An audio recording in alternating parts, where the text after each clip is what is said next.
आगच्छन्तु विद्यार्थिनः, प्रमुख लेखकानां संक्षिप्त परिचयं पठामः और उसका जो अंतिम भाग है, भाग 11 यानी 11 भाग है बच्चों, अन्न भट्ट है, यानी अन्न भट्ट का हम परिचय जानेंगे बच्चों। जो हमारा अंतिम पाठ था नवद्रव्याणि, उसके ये लेखक हैं अन्न भट्ट और उनका परिचय जानना अत्यंत आवश्यक है हमारे लिए बच्चों।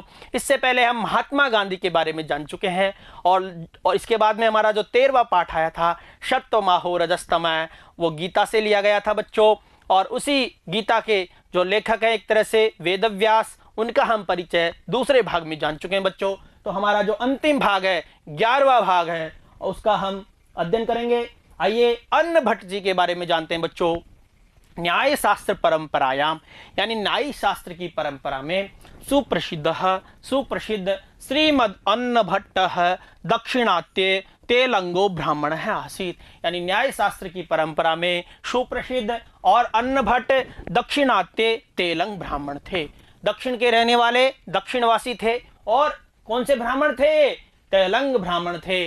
अयम राघव सोमयाजी कुले समुत्पन्नो अद्वैत विद्याचार्यस्य तिरुमलस्य आत्मजः आसीत, यानी ये कौन? अन्न भट्ट राघव सोमयाजी कुल में समुत्पन्न हुए, यानी राघव सोमयाजी कुल में उत्पन्न हुए। अद्वैत विद्याचार्य के त्रिमल, अद्वैत विद्याचार्य कौन थे? त्रिमल, उनके आत्मज थे। अस्य समय, इनका समय 1625 से 1700 ईस्वी वर्ष मिति स्वीक्रियते, यानी ये स्वीकार किया जाता है। काश्याम आगत्य अयम अधीतवान इति, यानी काशी में आकर के इन्होंने अध्ययन किया। कैसे?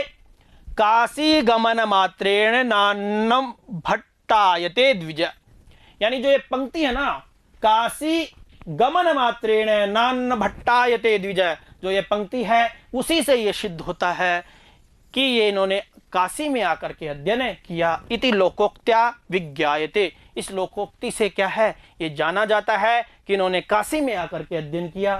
तो न्याय वैशेषिक दर्शन से महत्वपूर्ण ग्रंथ है, यानी न्याय वैशेषिक दर्शन का जो महत्वपूर्ण ग्रंथ है अन्न भट्ट प्रणीतम, अन्न भट्ट के द्वारा लिखा गया तर्क संग्रहम अस्ति, यानी तर्क संग्रह है।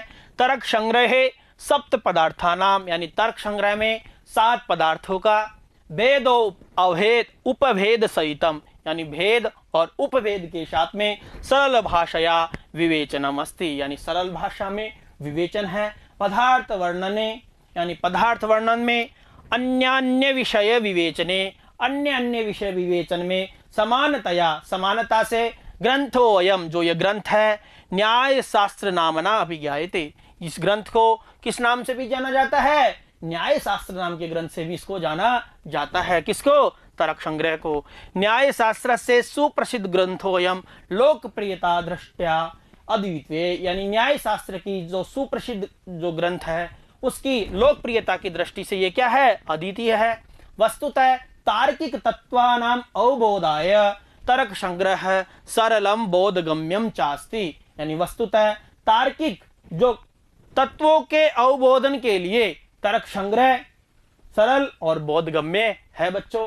तो इस प्रकार से इसको एक साथ भी देख लेते हैं कि न्याय शास्त्र की परंपरा में सुप्रसिद्ध श्रीमद जो श्रीमान है अन्न भट्ट, वो दक्षिण के तेलंग ब्राह्मण थे।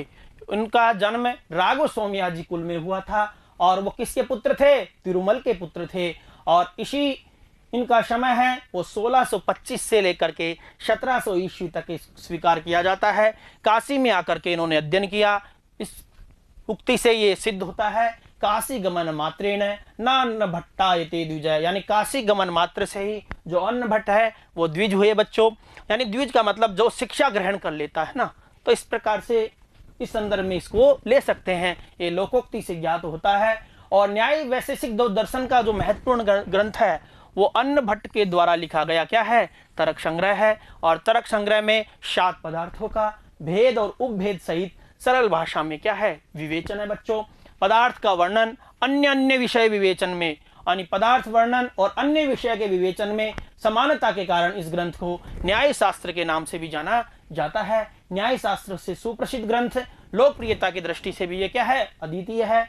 और इसकी जो तार्किक तत्वों के ज्ञान के लिए तर्क संग्रह क्या है? सरल और बोधगम्य है, यानी समझने वाला ग्रंथ है। इस प्रकार से बच्चों हमारा जो ये भाग है, कौन सा, प्रमुख लेखक का नाम, संक्षिप्त परिचय, इन 11 भागों के साथ में पूर्ण होता है। ये 11 भाग आपके अच्छे समझ में आए होंगे बच्चों। जो हमारा पहला पाठ था वो वेदामृत, वेदों से लिया गया था, और इसके अलावा जो दूसरा पाठ था कौन सा, ऋतु चित्रणम, उसमें हमने वाल्मीकि का परिचय जान लिया। इसके अलावा परोपकाराय शताम विभूतये, चौथा पाठ था हमारा मानो ही महताम धनम, मान ही सम्मान ही वो महान पुरुषों का धन है, उसमें हमने वेदव्यास जी का परिचय जाना। इसके अलावा जो सौवर्ण सकटिका था उसमें हमने शूद्रक का परिचय जाना, महर्षि अरविंद का परिचय जान लिया। इसके अलावा जो 8वां जो पाठ है हमारा क्या था, दयावीर कथा, उसमें पुरुष परीक्षा विद्यापति जी के बारे में जाना। इसके अलावा जो हमारा 9वां पाठ था बच्चों, उसमें हमने श्रीनिवास रथ विज्ञान नौका नाम का पाठ था, उसका परिचय जाना। इसके अलावा जो 10वां पाठ था